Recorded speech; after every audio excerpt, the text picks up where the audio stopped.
এটাই তো বাস্তব। বাংলার জন্য কথা বলার জন্য যদি প্রাদেশিক বলতে হয়, তাহলে তো এ রাজ্যের সবাই প্রাদেশিক। এখন তো আমরা সবাই বাঙালির অস্মিতা নিয়ে এত মাথা ঘামাচ্ছি, সেটা প্রাদেশিকতা না? সবই তো একই সুতোয় বাঁধা, তাই না? আসলে কি জানেন তো, গোটা বিষয়টা না চারপাশ থেকে আমাদের একটা গাড্ডার মধ্যে নিয়ে গিয়ে ফেলছে। অযোগ্য টিচার দেখা হয়ে গেছে। অযোগ্য টিচার থাকলে অযোগ্য পড়ুয়াও দেখতে হবে। মেধাবীদের কথা ছেড়ে দিন, তার কারণ মেধাবীরা সবাই তো দেখছেন কীভাবে ঝাঁকে ঝাঁকে বাইরে চলে যাচ্ছে। তো মেধাবীরা যদি বাইরে চলে যান, যারা এখানে পড়ে থাকবেন, তাদের মেধা নিয়ে প্রশ্ন তোলার ইচ্ছে নেই আমাদের।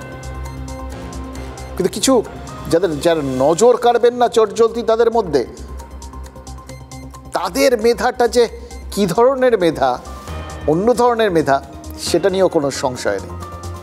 আসলে এটাই ভবিতব্য। অযোগ্য টিচার, অযোগ্য পড়ুয়া, এটাই আমাদের ভবিতব্য। নমুনা দেখুন চারপাশে।